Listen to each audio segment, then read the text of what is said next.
metodologías como para y piense antes de realizar un trabajo. Primero paro, pienso qué voy a hacer y luego actúo, ¿no? Entonces, eso es lo que correspondería también establecer mecanismos que me permitan realizar una prevención adecuada de riesgos. Ahora, vayamos a la parte de lo que es formación e información.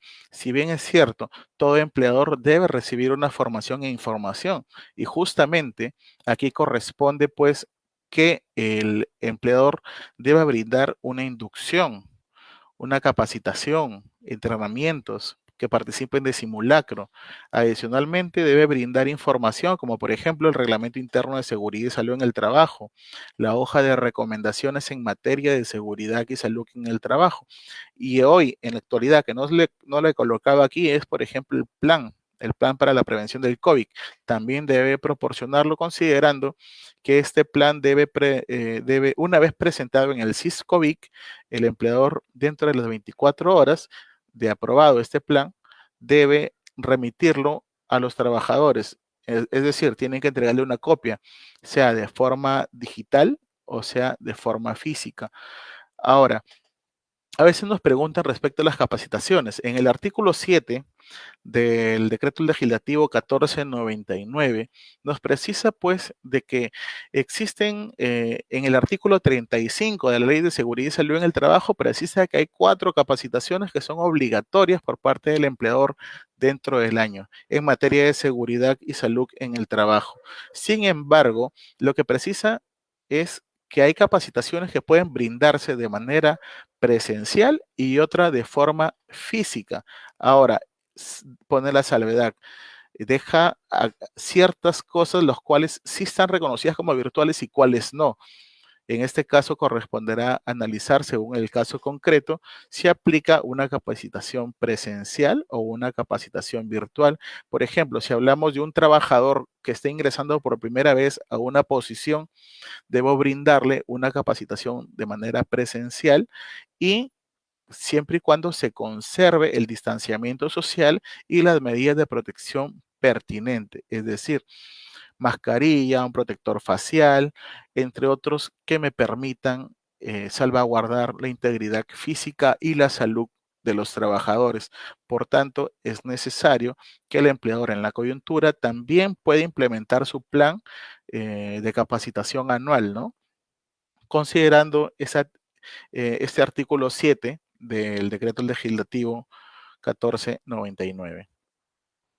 Adicionalmente, pues, lo que corresponde como obligaciones para el empleador dentro de mi sistema de gestión de seguridad y salud en el trabajo, como lo decían con antelación, que entregue una copia del RIS, del Reglamento Interno de Seguridad y Salud en el Trabajo, que brinde estas 4 capacitaciones como mínimo al año. Ahora, estas capacitaciones mínimas también tienen que ser dirigidas a sus funciones, a la prevención de riesgos. Adicionalmente, se debe adjuntar al contrato de trabajo las descripciones o recomendaciones en materia de seguridad y salud en el trabajo. Deben brindarse facilidades económicas, licencias con goce de haber en este caso, y asimismo elaborar el IPER o el IPER-C y el mapa de riesgos. Además, tenemos pues, como lo refería, dentro del sistema de gestión se cuenta con una serie de documentos, los cuales vamos a señalar, usted los puede evidenciar dentro de esta diapositiva, ¿no?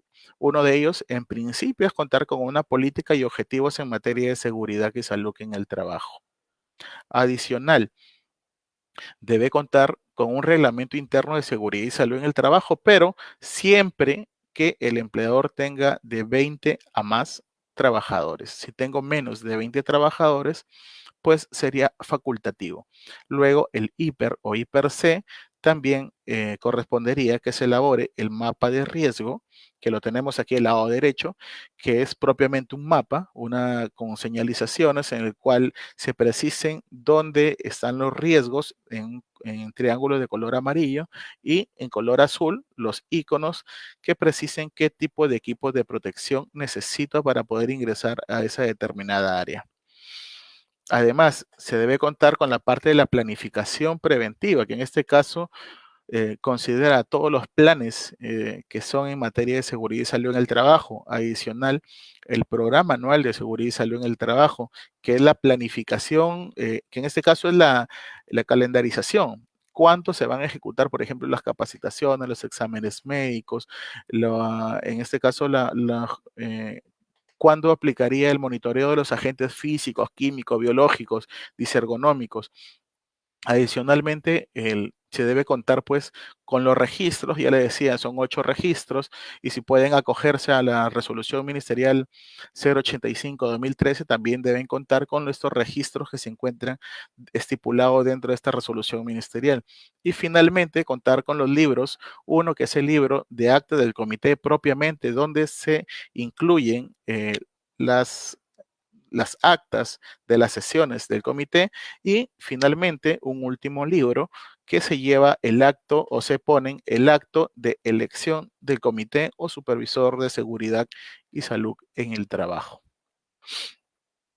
Para ello, nuestra política, dentro de nuestro sistema de gestión, se debe contar con una política, como lo refería, pero para ello la política debe ser específica, debe ser concisa, puntual, es decir, debe tener una fecha, estar fechada, difundida entre sus trabajadores, accesible, actualizada, y que cada trabajador deba conocer, en este caso, la política, pues ha ocurrido que en procesos inspectivos o en su defecto, en auditorías, el empleador cuenta con el documento. Sin embargo, cuando se llama a un trabajador y se le dice, a ver, Juan, por favor, apersónate, ¿qué cosa tienes una política de seguridad? Juan dice, sí, sí tengo una política de seguridad. Sin embargo, se le pregunta y le dice, ¿puedes decirme con tus palabras qué dice la política de seguridad y salud en el trabajo? Y muchas veces solamente hemos visto y no se ha capacitado al trabajador sobre la política de seguridad y salud en el trabajo, y por lo tanto no conocemos a veces nuestros derechos. Y es por eso que todo trabajador debe conocer y el empleador debe capacitar respecto a la política.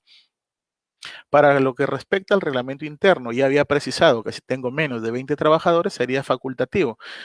Sin embargo, a veces soy una empresa o soy un empleador que tiene menos de 20 trabajadores y hay pues una empresa que me quiere homologar y me exige contar con un reglamento interno de seguridad y salud en el trabajo. Pues en este caso, si desea contar con el plan, en este caso la norma le refiere que ya referiría que es facultativo. ¿Por qué? Porque es obligatorio solo para para aquellos empleadores que tengan o que cuenten con 20 o más trabajadores, y el cual debe ser entregado a todos los trabajadores para su conocimiento y debe ser actualizado de acuerdo a cómo vayan cambiando las disposiciones normativas y de acuerdo a cómo vayan cambiando la política de la empresa, de acuerdo a cómo vayan cambiando las actividades y los factores de riesgo que se encuentran contenidos dentro de ese documento, considerando qué tipo de versión es el que cuento actualmente en mi reglamento. Debo considerar cuáles son los objetivos, qué alcances, hasta dónde alcanza este reglamento interno, quién es el líder, quién asume el liderazgo y el compromiso en seguridad y salud en el trabajo, qué atribuciones y obligaciones tiene tanto el empleador como el trabajador, cuáles son los estándares de seguridad y salud operacional. Y usualmente aquí en estos estándares es donde a veces fracasan los reglamentos internos de seguridad y salud en el trabajo, porque a veces los estándares que se colocan no se condicen con la realidad. Se dice que se van a brindar capacitaciones y nunca se dan capacitaciones. Precisan de que tienen instrumentos o maquinaria la cual nunca la tienen, y por eso es que vienen en los procesos de las sanciones, ¿no? Estándares para actividades conexas y finalmente cómo responder, la preparación y respuestas a emergencias, cómo responder en el caso de un siniestro, ¿no? Dentro de mi sistema de gestión debo considerar también nuestro IPRC, es decir, realizar una gestión de riesgo adecuada. Para ello, debemos contar pues inicialmente con una identificación de peligros. Posteriormente, evaluamos los riesgos y finalmente